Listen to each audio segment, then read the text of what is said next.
Okay, can attendance rates be increased? And again, this is from the National Center for Student Engagement.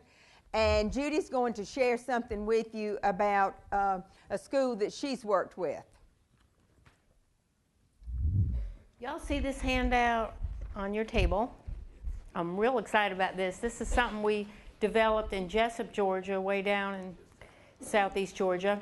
They had what's called a cafe, which is a group of people in the community, and you'll hear more about that from the middle school principal tomorrow. And they developed this handout on attendance.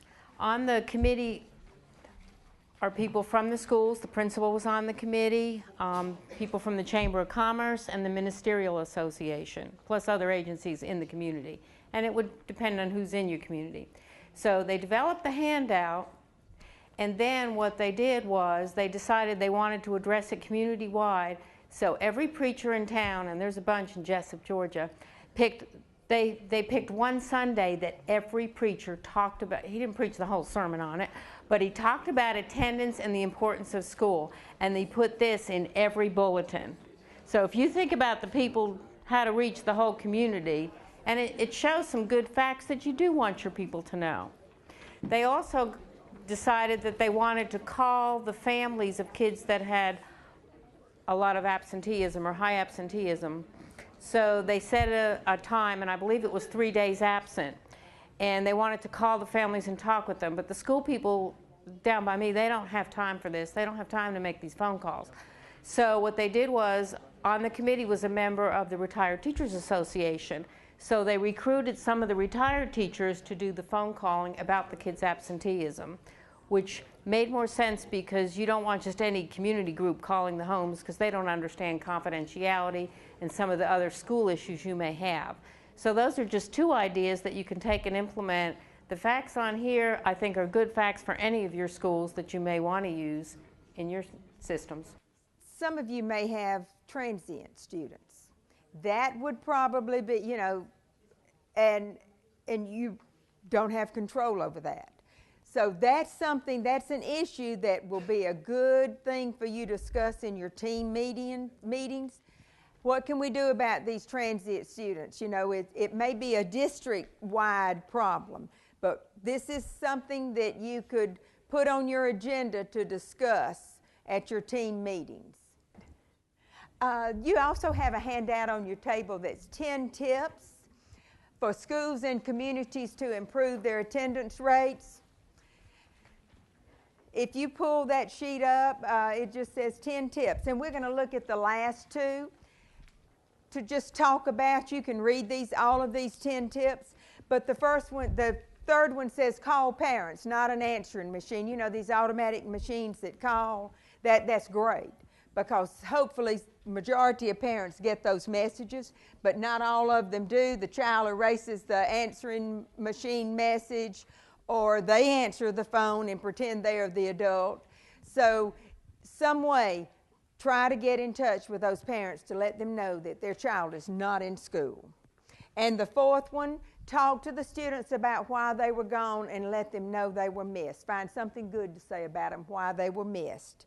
And if it's a middle school and you've got teams, then you can assign somebody on that team, because you have team meetings all the time. Have somebody on that team. All right, when so-and-so comes back, you make sure that they know they were missed. And high schools can do it by departments, but some way you need a caring adult in that building that student knows they were missed. Elementary teachers usually have, if they have a self-contained classroom, can handle this maybe more easily, but the child needs to know that they're cared about. Okay, these are things that you will discuss when you go to your data session probably tomorrow, but you'll be digging into the data, and you will have a data day. They referred to that this morning. You'll be collecting data from your sources, the student longitudinal data system if you have it, or whatever system you have in place. But the data is only good if you do something with it. It's only good if you do something with it. If you print it out and put it on the table and say, y'all read this, they're not going to do anything with it. Do something with it. Talk about them. Because you're only talking about a few students. You know, you're talking about your students that are the gap. or the targeted students. More attendance guiding questions, and all I'll say about this, if you're using the first bullet, looking at it once a year, probably need to look at it a little more often. Most of you have that in place. You're looking at your data.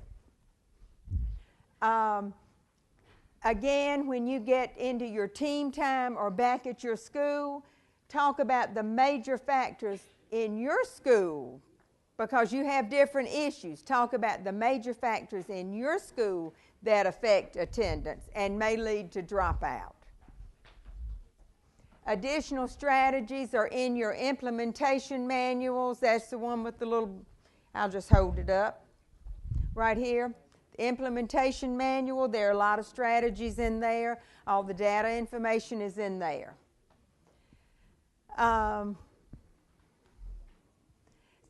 Again, more successful attendance programs that have worked.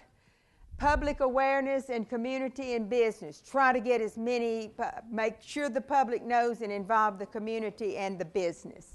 Again, that's in your implementation manual, suggestions. Remember, it can be increased, it can be done. And you're looking at a select group of students. Let's see, celebrate successes and positive strategies yield positive results. This is our contact information. The first three of us are collaborative coaches. We'll be working with various systems, but if you have any questions, you can contact us. There are our email addresses. Debbie is the school practitioner, and her information is up there.